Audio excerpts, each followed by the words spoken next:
Well, we're back. It's unbelievable. Just just about 2 months off, but we're back.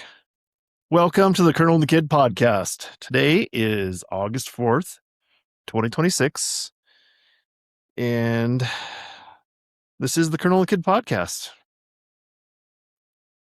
I know it's been a while, and I apologize. Took a little hiatus, but we're back talking about my grandfather. Like I said, this is the Colonel and Kid podcast based on the memoir of that same name, dedicated to my grandfather, Colonel Edwin P. Hagen Jr., or Lieutenant Colonel Edwin P. Hagen Jr., retired. And it was my mom's dad, my maternal grandfather, and I'm your host, Gregory L. Heitmann. A lot of people call me Greg Heitmann, or just Greg.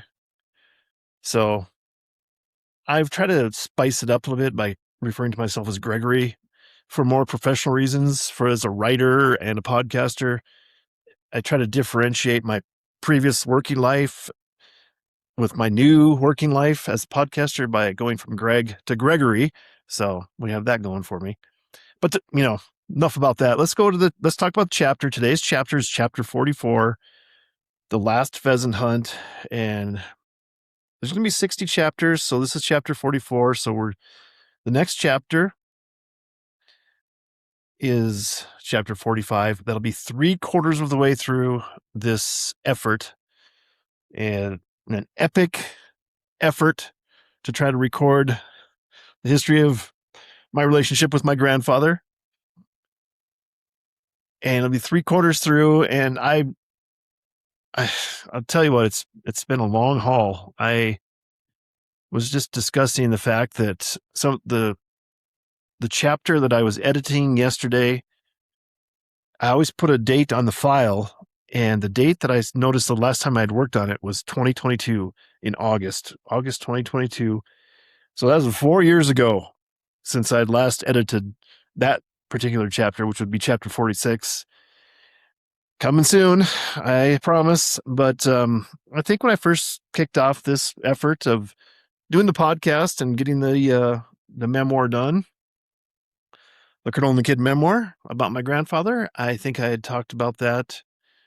Well, next month it'll be 1 year since I started the effort. Got all my podcasting equipment together and started doing some recording of myself and getting the distribution out there for the podcast. It'll be 1 year next month, and I had talked about getting this memoir wrapped up in 2026, and was for some reason I was fairly confident that was going to happen, but it doesn't look like it's going to happen now. Maybe because we're getting ready for fall. Like I said, August 4th, coming up to the best time of year, fall and hunting season. And there's going to be a lot of stuff going on. I'll be getting out and about. So I'm not particularly confident that I'm going to be able to get this all wrapped up in the year 2026. I'm going to keep working, but you have to forgive me if I don't get it all done. I'd like to say I've done my best, but I don't know. I think that might be stretching it. I think I've been slacking off, doing some other stuff, diverting my attention here and there, but I promise we'll get it done sometime. I'm not going to try to commit to any certain dates anymore. It's just, the whims of life take precedence. So, sorry. But anyway, we got chapter 44, the last pheasant hunt with Grandpa. And it's moving along. We're getting nearer the end. It gets tougher, a little more emotional circumstance as time starts, filling the bottom of the hourglass. So it's not as easy as I thought it might be, just to go ahead and try to wrap things up and finish things up and work on it. So bear with me as I try to even get back on the saddle here, get back in the saddle, get back on the horse with my read aloud skills, trying to read this chapter today. it's interesting to me, I guess. I talk about this, the podcast in a whole. The memoir is the spine of the podcast, and I build out from there. And I'll just in a moment, I'll get that chapter started and read into the record. And then I have some other things. I talk about my recurring segments, and I have a good one today. But I'm not going to go too long because I think my voice is going to probably kind of wane in the end here because I just haven't been reading aloud so much or talking that much. But I do have a good segment about look what I found. So look for that at the end of the end of this podcast, and we'll go ahead and just get started. Get that chapter read into the record. Again, this is, this whole thing is dedicated to the memory of my grandfather and just trying to preserve the history, and I guess really concentrated on the relationship I had with my grandfather. I mean, my grandfather was,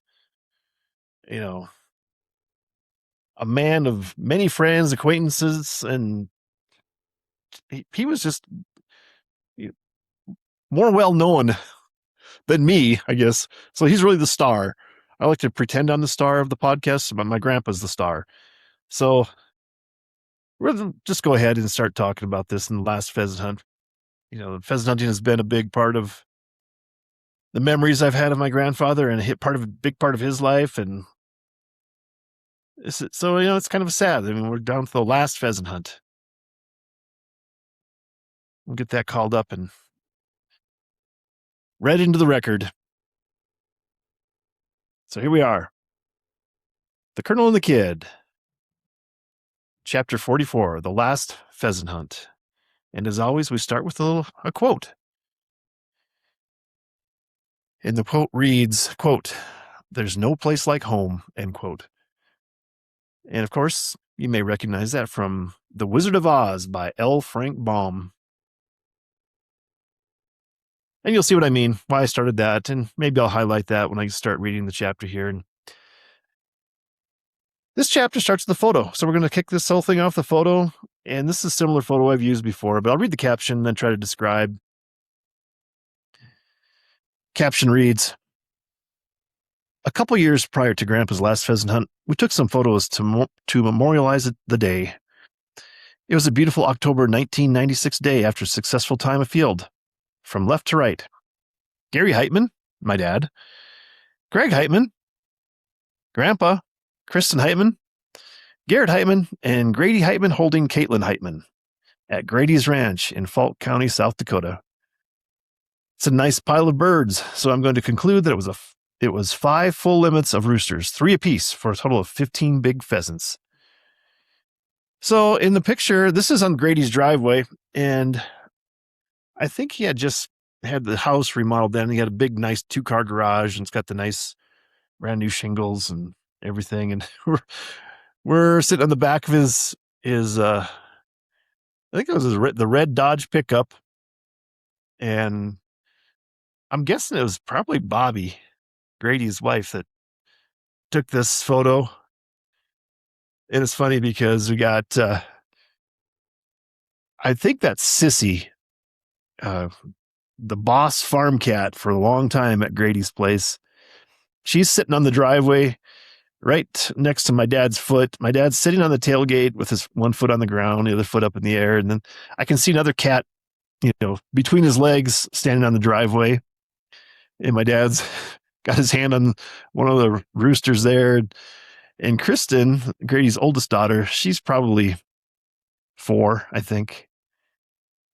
And she's sitting in the middle of the tailgate and in front of the birds, and she's kind of like the focus of the photo. And Grady's standing at the other side of the tailgate opposite my dad, and he's holding Caitlin, who's I think she was probably 1 year old at that time. And Grady's not looking at the camera. I don't know if he's looking at the cat, and it looks like Caitlin's looking down too, like they're looking at the cat, Sissy, at my dad's feet. And in the back of the bed of the truck, it's me.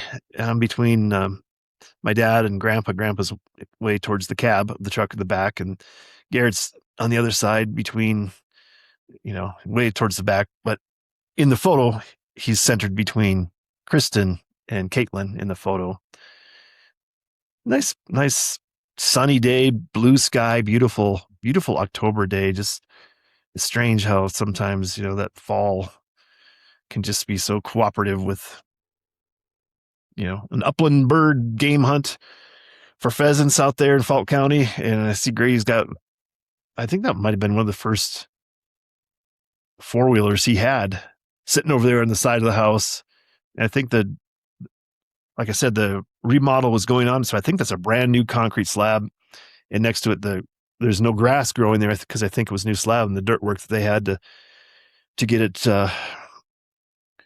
get the soil back up against the edge of the driveway there. So it hadn't been seeded yet. So it's a very awesome photo to have in the record, just of the progression of time as time goes by, and enjoying enjoying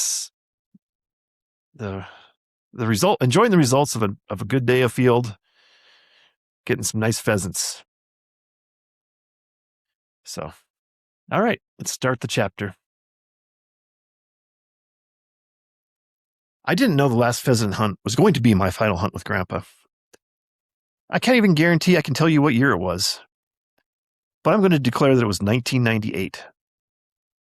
The last pheasant hunt I remember with Grandpa wasn't in Falk County under Grady's guide service. That might have been something more productive in terms of seeing birds and harvesting a few roosters for a meal or two. The final pheasant hunt was, in fact, just outside Siston, South Dakota, Grandpa's old stomping grounds.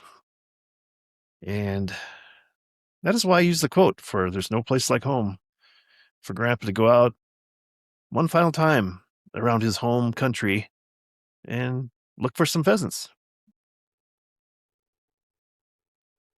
It was a very warm fall day, and my mom and dad had traveled with Grady and me to Siston for an afternoon visit.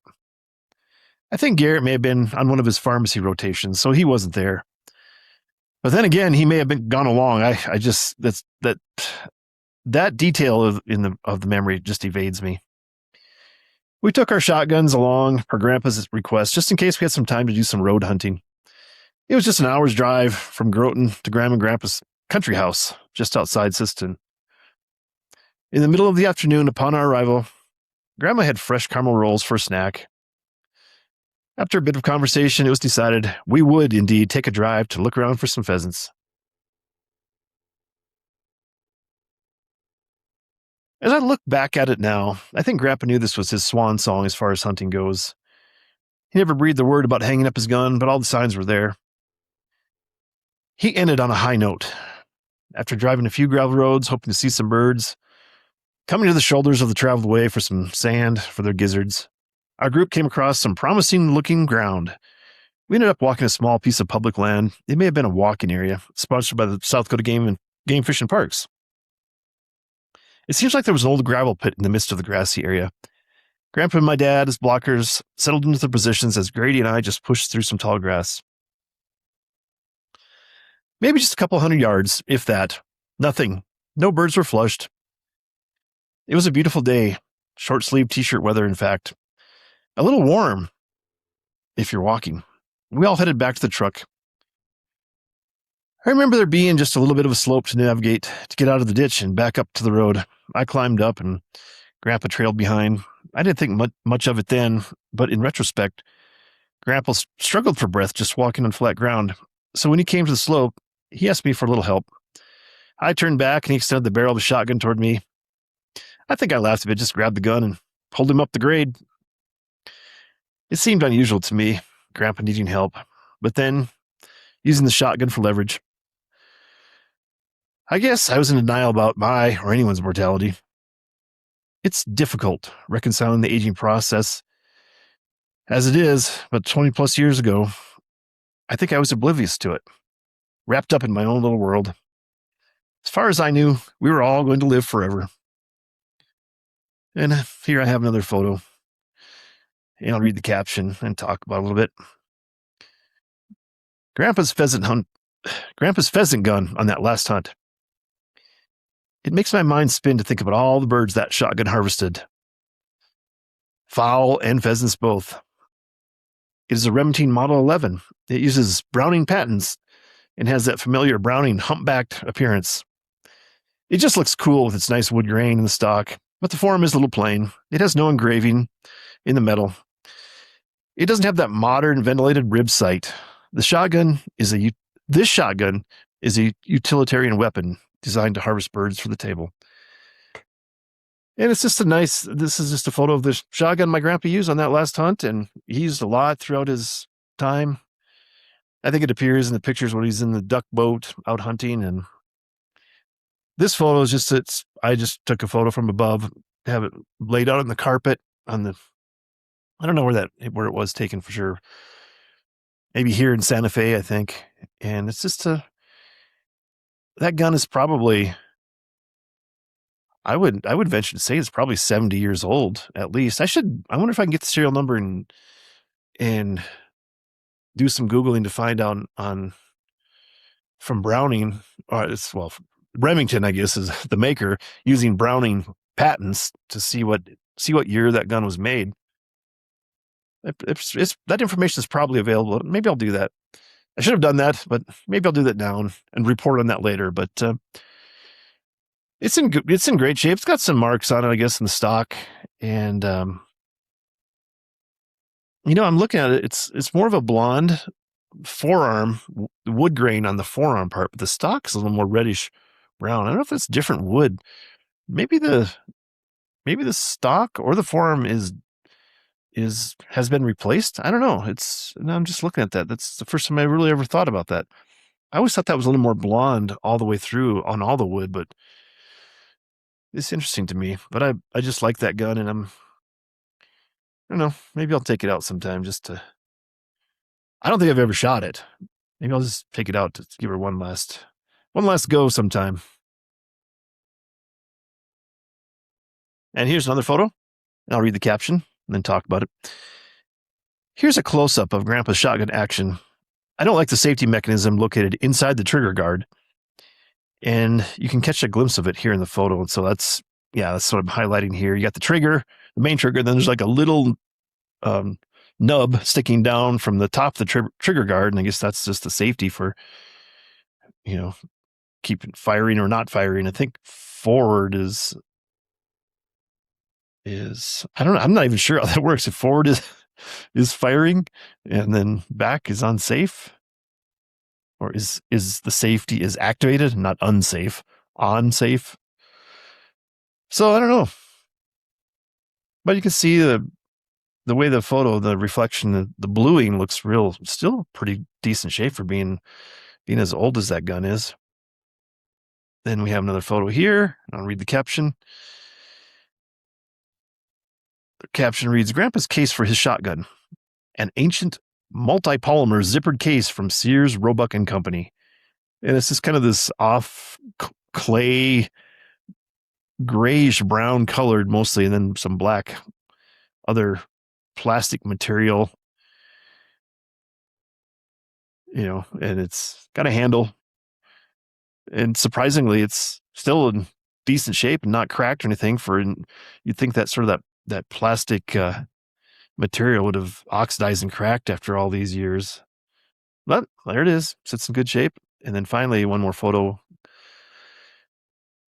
And I'll read the caption here and then describe. I felt obliged to include another example of Grandpa's military penmanship on the name card of the shotgun case. So on the side of the case, there's a little opening, and you can slide. It's got a little transparent window, and you can slide a little card in there, I guess, for your name and address. And you can see it says Hagen, all in capital letters, Hagen, comma, and you can see the E for Edwin. The rest is blocked out by the small transparent window, and then Siston in South Dakota. So I thought that was pretty interesting to record, put into the chapter. Just again, Grandpa's military script, very, very clear, noticeable, and a perfect example of a military writing. But back to the chapter. We got loaded up in the truck and called it a day. It was still plenty early, but that was enough hunting. There was no memorable conversation on the trip back to Grandpa's house. Just a slow drive down gravel roads, hoping to see a rooster on the shoulder. It would have been a nice bookend in the road hunting diary, coming full circle from the little kid asleep in the back of Grandpa's Blazer almost 25 years earlier. But no birds appeared, and we were back to the country house in short order. Grandpa's last hunt recorded for posterity, and nobody knew but him. I'm sure it's what he wanted. No fanfare.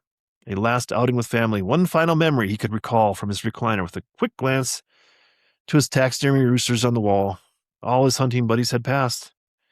A last outing with his grandsons. What more could he ask for? It was something he never asked for. He just did it. There are no photos of that day from that hunt. It's okay, though. The memories in this chapter will suffice. Add this to the list of conversations that I never had with Grandpa. I wish I had known that he was calling it a hunting career. Maybe it would have prompted more questions from me. So many questions. And I don't have answers. What was your most memorable pheasant hunt? Did you ever get a triple on pheasants? Those would have been good questions. However, a discussion I really wanted to have with Grandpa was about South Dakota state bird. A game bird that the entire state ended up building a tradition around. Is it weird that we kill our state bird? Is there any state that hunts its state bird? How in the world did South Dakota end up with a non-native species as its state bird, the Chinese ringneck pheasant?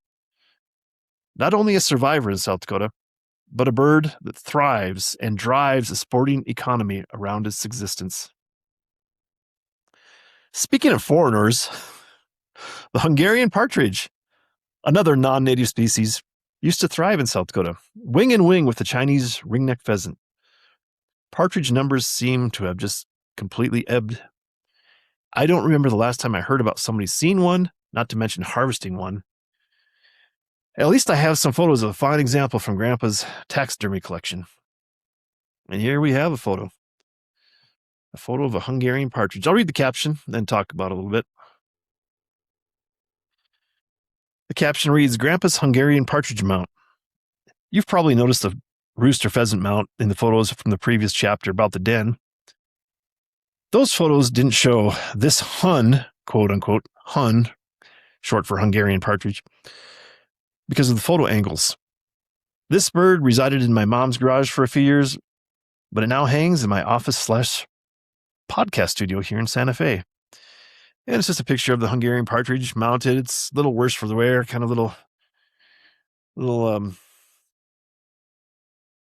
pockmarked feathers here and there sticking out, missing a couple wing feathers.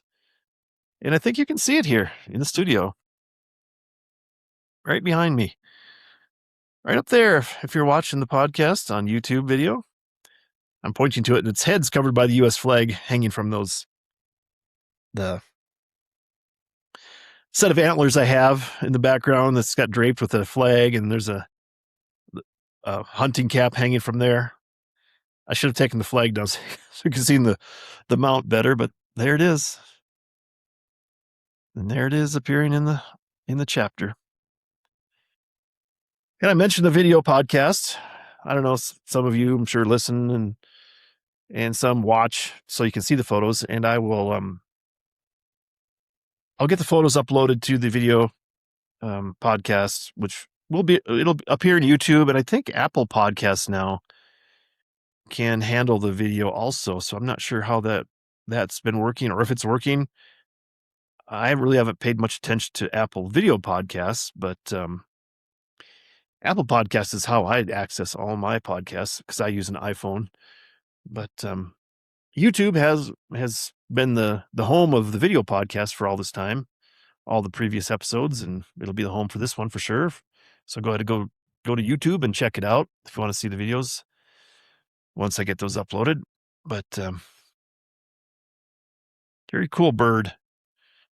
The Hungarian partridges are probably a little bigger than a pigeon. I don't know. I don't want to say not quite half the size of like of a pheasant, but they're very cool birds. My memories of partridges just how the whole flock will just explode at your feet when you're walking. And I haven't had that happen for probably since I was in high school. I do not remember seeing a partridge for I don't know how long. Man, I'm assuming they still have the license. You can get a license to hunt them.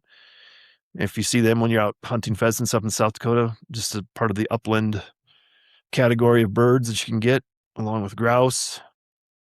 But I don't know. Maybe they stopped allowing hunting because maybe there isn't that many anymore. Anyway, back to the chapter.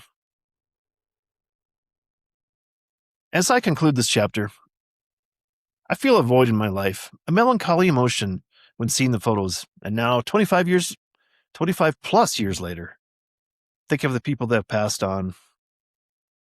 This memoir approaches an end, but it serves a satisfying purpose. A permanent record of two lives intertwined, a grandfather and a grandson.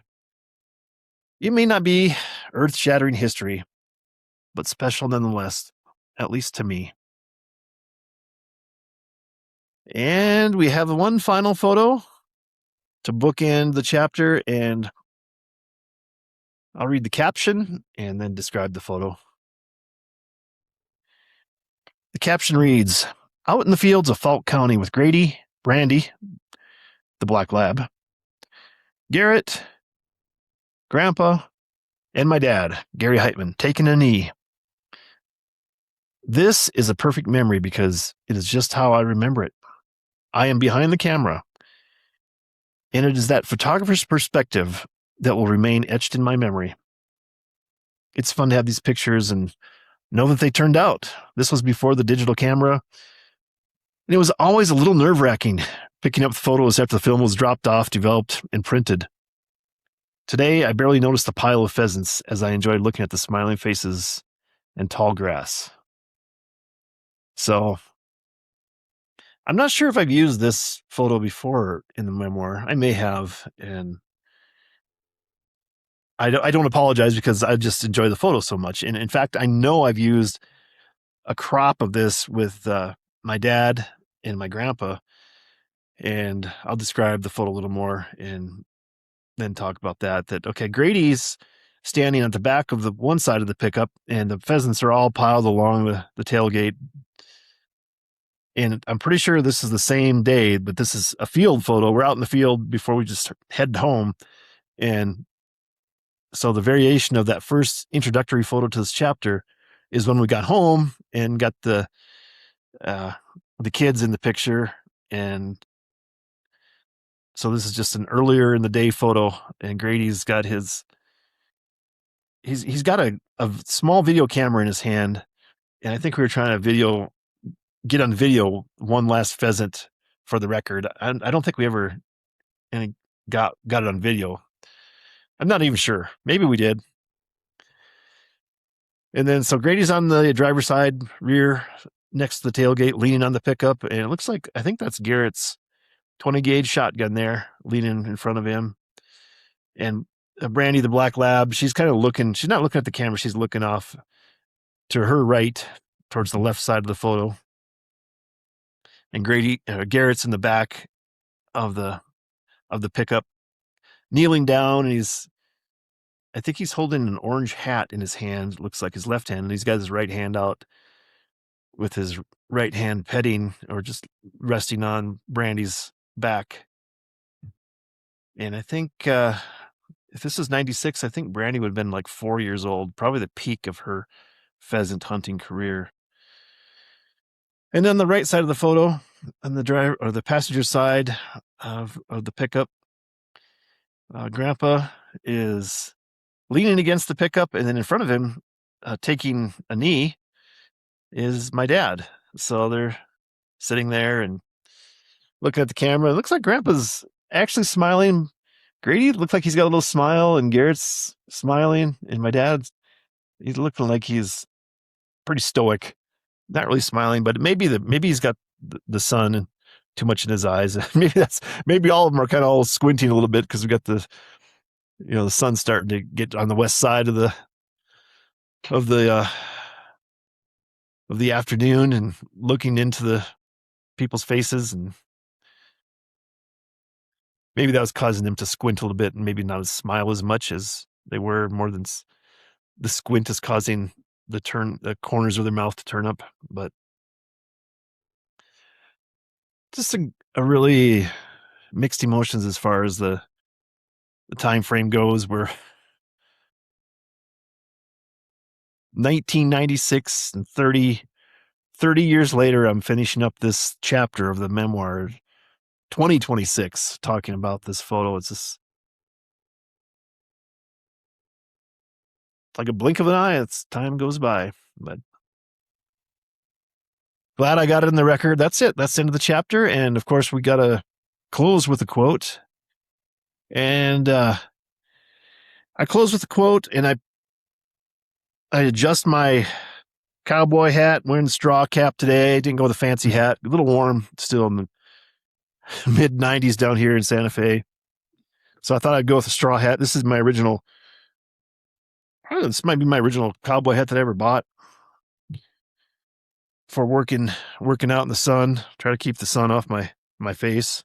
I think it's turned up a little more than it has been now. I'd like to have maybe the brim down flatter to provide more sun protection if you're actually outside. But so this was the George Strait style straw hat, the white summer cap, summer cowboy hat.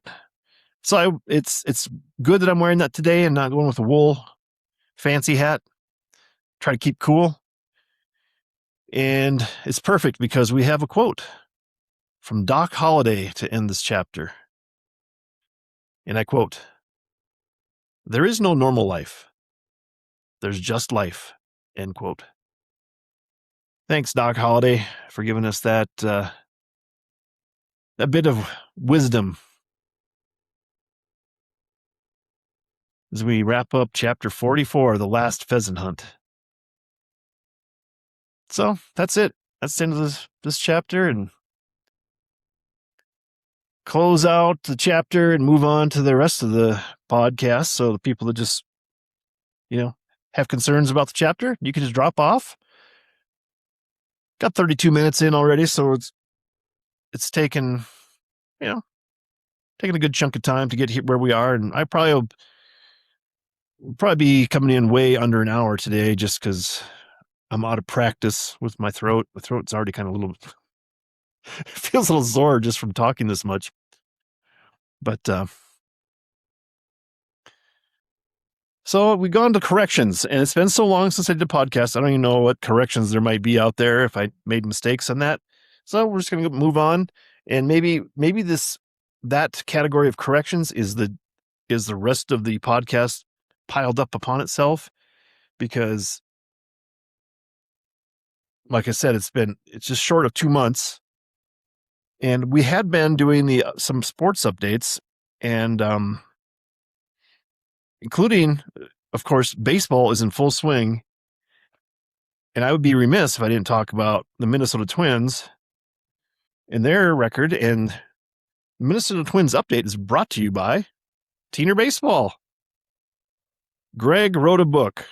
That's the quote on the cover from sports media personality Tony Kornheiser. So anyway, the Twins update brought to you by my book, Teener Baseball. Go out and get a copy today, and you'll enjoy it more than the Major League Baseball situation. So, and there's the poster, by the way. I decided to keep that up all summer during the baseball season because we have our sponsor, Teener Baseball Book. And per usual, during the baseball season, we decided we were going to give the updates on the record of the Minnesota Twins. And so far, I'll be the first to admit that I'm wrong, and I'm surprisingly wrong, that the Twins are hanging around 500 record, currently 56 and 57 on the year. Just boggling my mind about how they're hanging in there. That's a 496 winning percentage, so just under 50, one game under 500. So, I mean, I think they're playing at the Royals tonight, so if they win tonight, like back at 500. And I think my prediction was I'd consistently said I don't think they'll be anywhere near 500. I thought they'd be closer to 400 winning percentage.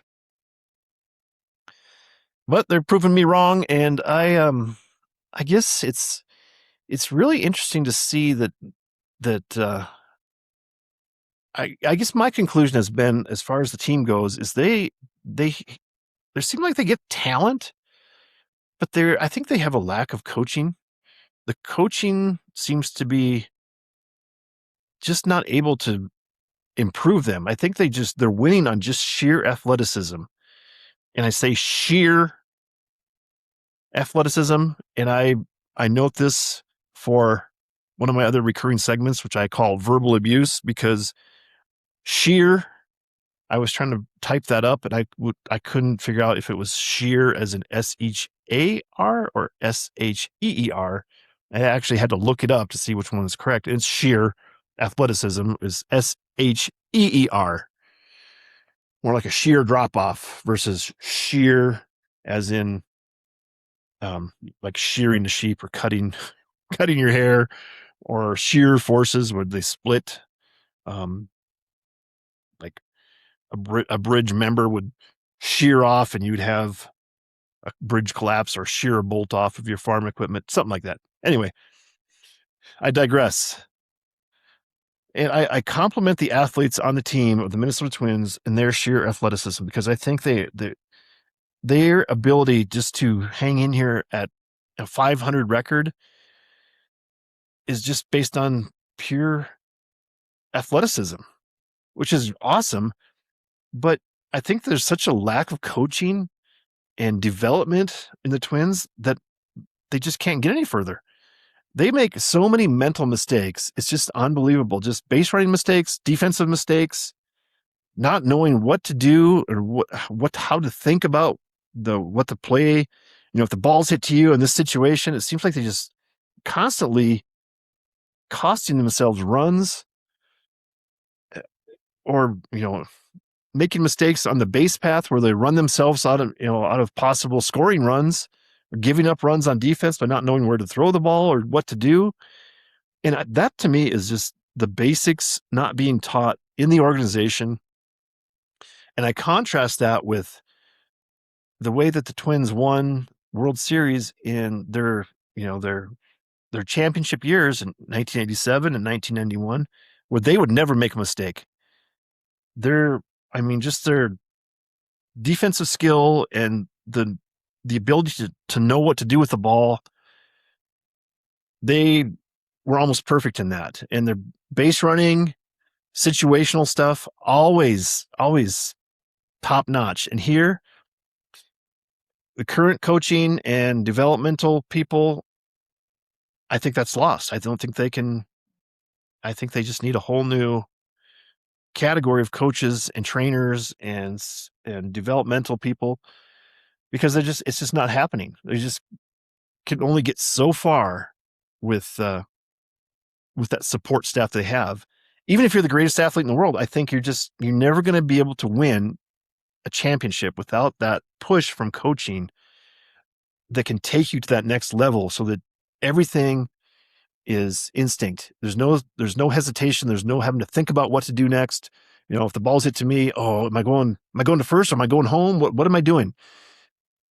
And you see that over and over with these guys. Base running mistakes, just it's painful to watch to me, because I think that was one of the things that you could model yourself after if you were an athlete, to say, I want to be like the Minnesota Twins, because they will not make a mistake. They will not beat themselves. They will not lose a game because of a mental mistake. And here that's happening over and over. And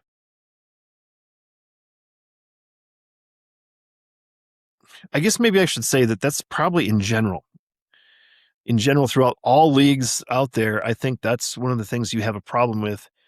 And I'm guessing it's money related, where they're just not willing to pay coaches the money that probably they deserve to stay with the organization. And, like the leadership positions as general manager and head coach, manager, whatever you want to call it, that they can't attract enough superior, talented coaches to help them get there just because the money's not there. They can go do, coaches can go other organizations or do other things and make just as much money rather than have to keep working and make a little more money for all the hard work of traveling and doing that stuff with the players. That's my guess.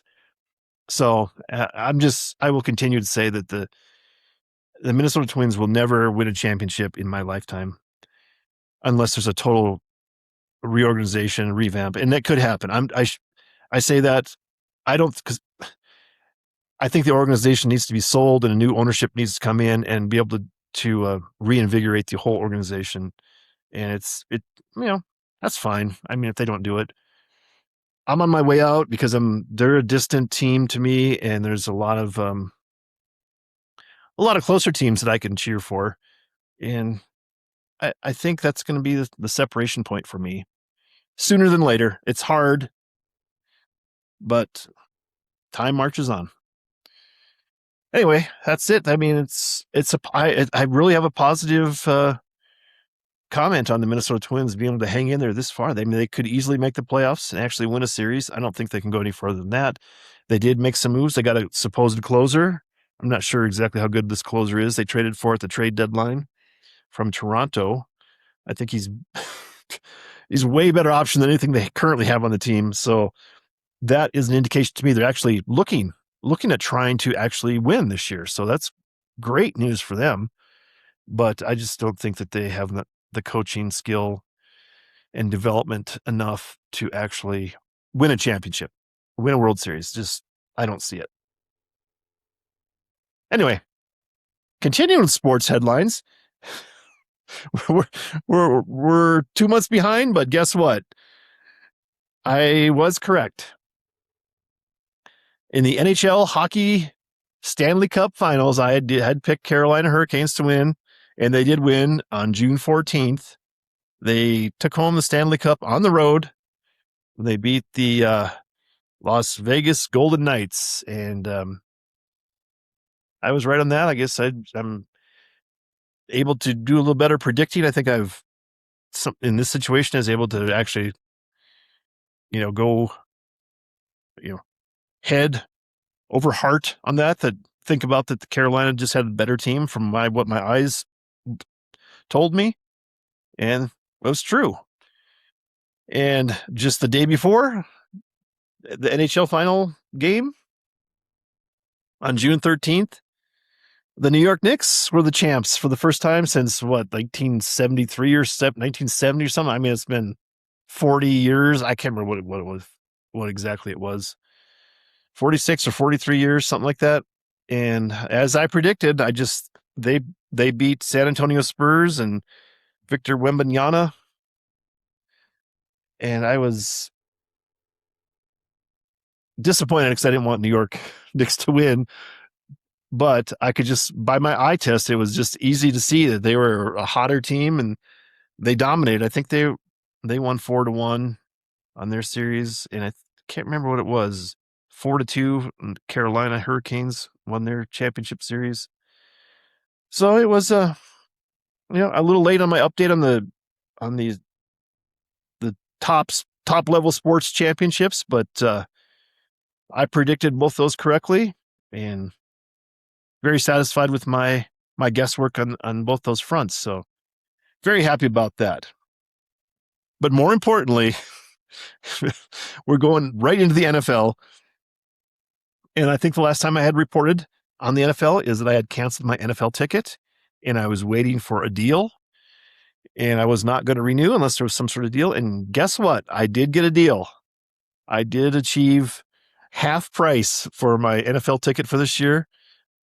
And from YouTube TV, I got a military discount. So it was half price. It's total victory on my part. I can't believe it actually happened. And I'm very satisfied with my cancellation and hold out for a better deal. And for the time being, I'm glad. I don't know if I can do that every year, but I guess if I get half price with my military discount every year, I'm probably going to stick with it until further notice. We'll see. Let's see how the NFL goes. The NFL camps have kicked off. It's we're just a little over a month away from NFL kickoff, and it's just, it's exciting. We're about there, and I will like to, announce that I'm not going to combine the NFL picks with the actual chapter podcast. We'll separate them, so we'll probably get 2 podcasts a week during the NFL season if I'm still doing chapters. Once I get that wrapped up, it will probably be, the NFL season will probably still be going on when I'm all out of chapters, as far as the Colonel and the Kid memoir goes for that part of the podcast. So we'll see what happens. But they will be separated this year because I think they got too long and convoluted and outdated. Their evergreen status of the NFL picks did not hold up over time because no one cares about that. A week later after your predictions and recapping of games, no one cares. I don't think anyone cared anyway, but I will continue to try to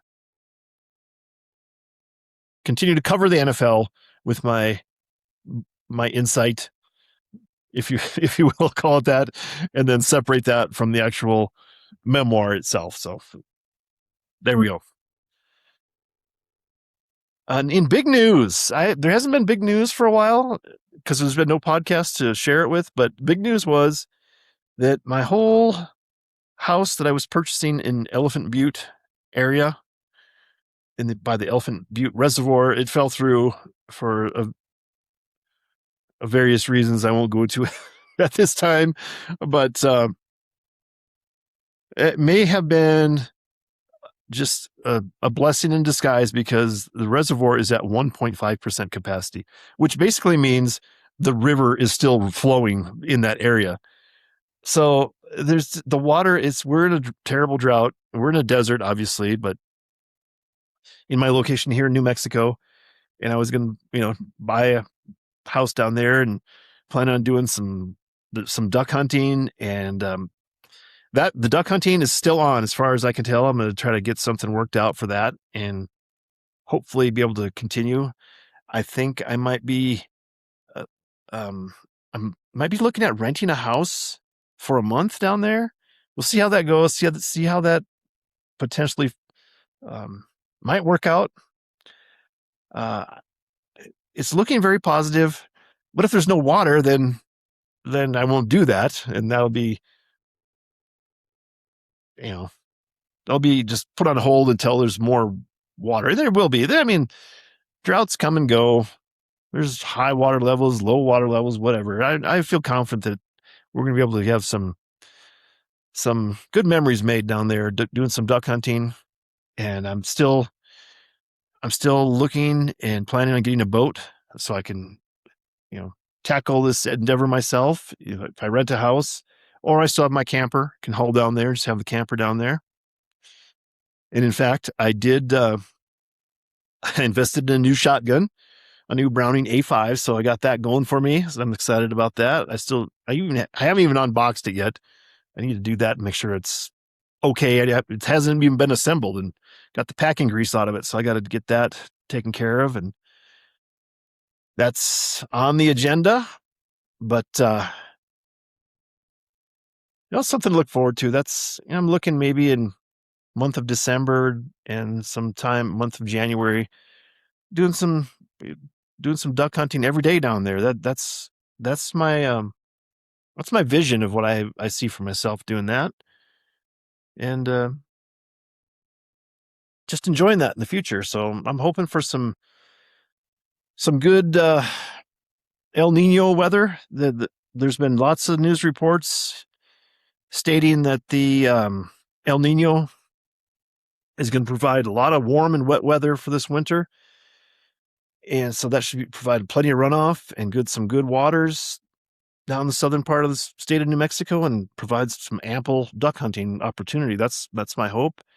I think the models are showing that, and based on overlays with previous models of the El Nino, which is the warming of the Pacific waters, which helps provide more moisture for North America, basically. So based on historical models, I think that we're on track to see some good rains and runoff and maybe some snow up here in the north part of the state in Santa Fe, and get that water down back in the Elephant Butte Reservoir and be able to hunt some ducks up down there. That's looking forward to that. And I've throttled back some of my other commitments to some of the duck hunting efforts. I'm just probably going to go with some regular, invest in some more regular decoys. I haven't been sawed off and looking at some power tools to carve my own duck decoys yet. Maybe in the future, if the water fills up and have some successful hunts and get back on track with that. But I've been thinking about that, carving some of my own wooden duck decoys. I think that there'd be a lot of satisfaction of bringing, drawing ducks into your own hand carved duck decoys. And that's another part of my vision for the future. So I'm looking forward to that. But finally, I think I just wanted to take some time and go with my last segment for the day. And renewing this one is a segment that I do have some more in the future, but I have a segment called "Look What I Found," and today we're going to share that. If you give me a moment here, I'm going to put it in the picture so you can see. If you're watching the video, I don't know if it shows up. Probably shows up pretty good. I'm holding up an elk antler, a shed elk antler that I found. And when I was scouting for my elk hunting for this year, I'm going to go up on Unit 50 in New Mexico, which it's very much desert. But they have a mountain called Pot Mountain. That's the English translation. Cerro de la Olla. Cerro, which means kind of hill or mountain. And de la Olla means pot. So it looks kind of like a pot sitting there. It just juts up in the middle of the sagebrush desert, high desert. Elevation's probably about just under 10,000 feet.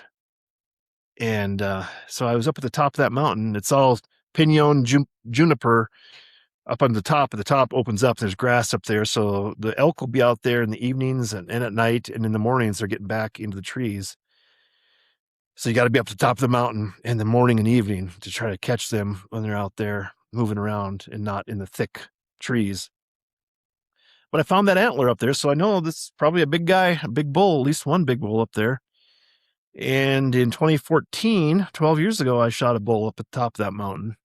So it can be done. I know it can be done. 12 years ago is a long time. I've gotten 12 years older. So I'm trying to get back into a little better shape and cautiously optimistic and try to have some positive thoughts about doing that. And it's so funny because I found that antler. I was up at the scouting on June 13th. That was a Saturday, June 13th. I drove up there. It's a terrible drive. It takes an hour to go about 15 miles to get up the base of that mountain so that you can hike up the top. And it takes probably an hour and a half to hike through the trees up to the top. So it's a pretty good investment, but that's one of the nice things about hunting up there is that you're probably not going to be bothered because there's not a lot of people that want to go through that effort. Just driving on the roads that are to get there, they're just so rough and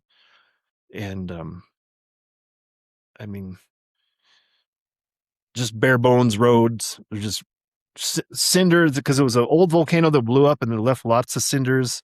And there's just no approaching that road without all these it's like driving through on washboard roads, washboard gravel roads if they're not being maintained properly. But there's nothing you can do about this because it's all cinder.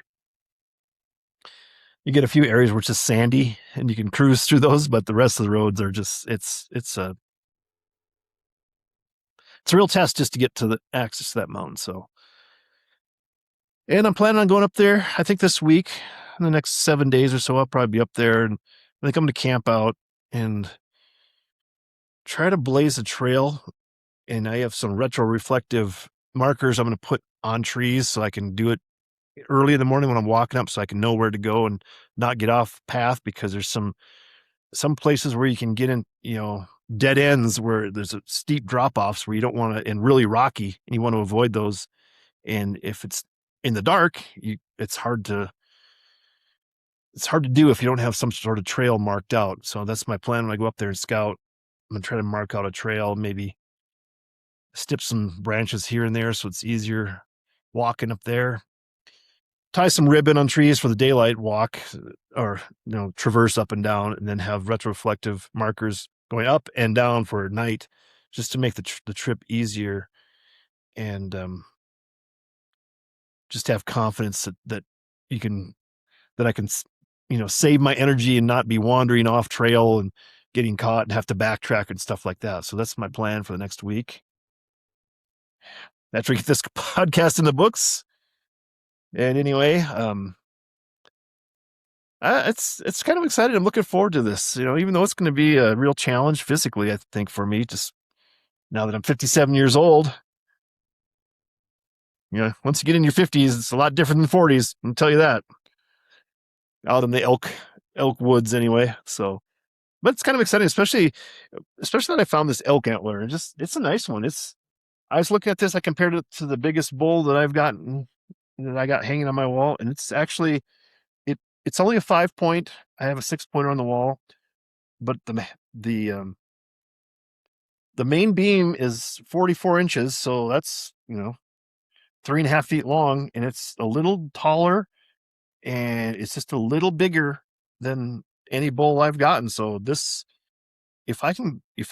if this bull lived through the winter and is still up there and you grew another set of antlers like this, maybe a little bigger, man, that'll be a nice bull.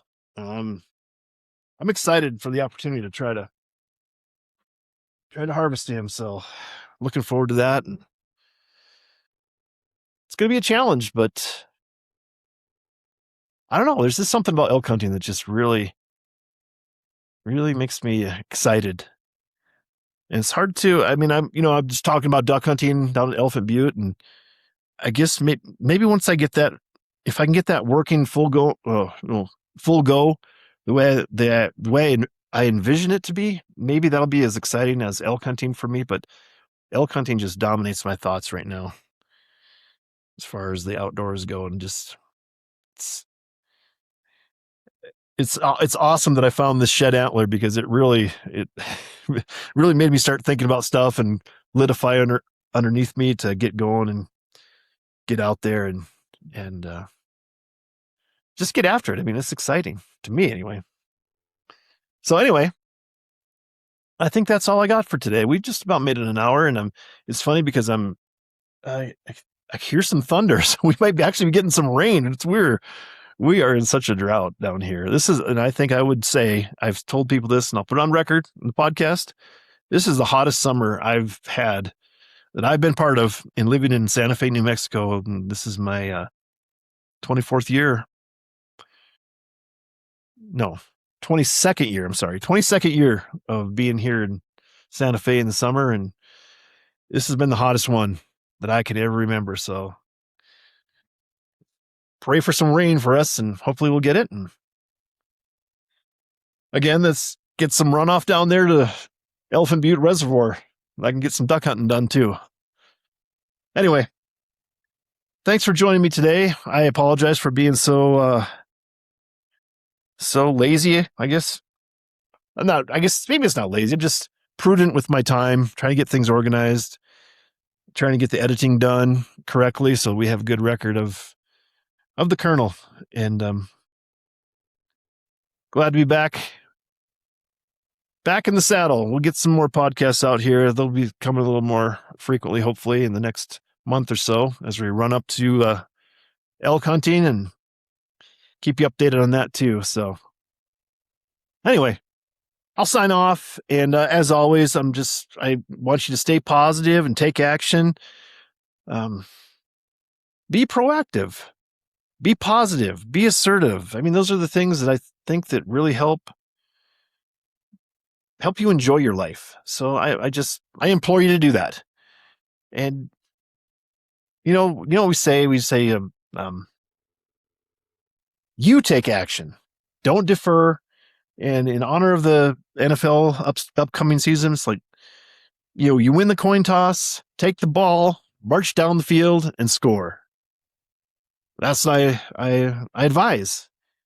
And as always, we're going to sign off with the famous words: knock, and the door will be open to you. Seek, and you will find. Ask, and you shall be given. So that's it. That's the end of this podcast, chapter 44, The Last Pheasant Hunt. Thanks for joining me. And I don't know if the thunder is going to show up on the end of the podcast here, but let's get some rain. See you next time.